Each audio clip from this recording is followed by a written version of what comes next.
हम लोग हिंदी के प्रसिद्ध कथाकार अमरकांत की जन्म शती पर आयोजन कर रहे हैं। इस अवसर पर हम सब पुनिया प्रसंग के साथी सदस्य उनकी स्मृति को प्रणाम करते हैं और यह एक बड़ा अवसर है न केवल अमरकांत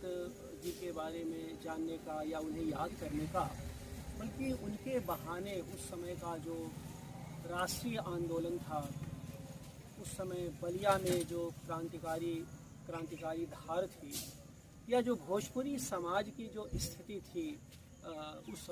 समय में, जिसको कि इस विषय से भी जोड़ने की कोशिश की गई है, भारतीय समाज। तो भारतीय समाज उस समय किस तरह से था या संक्रमण के किस दौर से गुजर रहा था। तो जब आप किसी महान कथाकार पर, श्रेष्ठ कथाकार पर बात करते हैं या लेखक पर बात करते हैं, तो स्वाभाविक रूप से उस समय उसके परिसर, उसका सामाजिक जीवन और उस समय का जो रचना कर्म होता है उस पर भी आप बात करते हैं। डॉक्टर विंध्याचल यादव ने, डॉक्टर उदयपाल ने, डॉक्टर मनकामना पथिक ने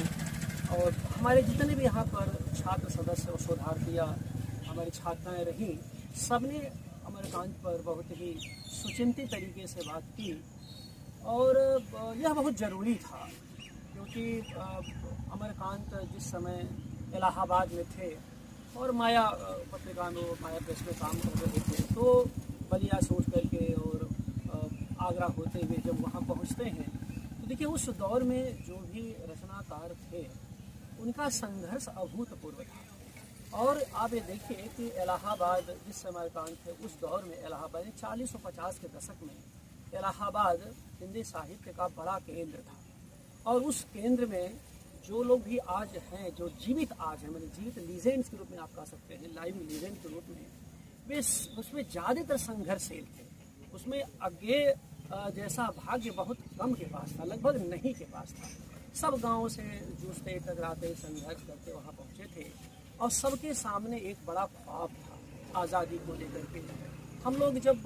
90 के दशक में इलाहाबाद में थे, तो जाहिर सी बात है कि वहाँ मेरा अमरकांत जी के यहाँ, शेखर जोशी के यहाँ, मार्कंडे के यहाँ, इन सब के यहाँ आना जाना था। अमरकांत जी के पास जितनी बार हम जाते थे, जब भी मेरी मुलाकात होती थी, तो बार बार वो जिक्र गुलामी को लेकर के बहुत ही बड़ा उनका आग्रह था कि गुलाम समाज कभी भी जनतांत्रिक मूल्यों का निर्माण नहीं कर सकता। तो वो कहते थे कि देखो, बचपन से जो मैंने 1942 का आंदोलन बलिया में देखा,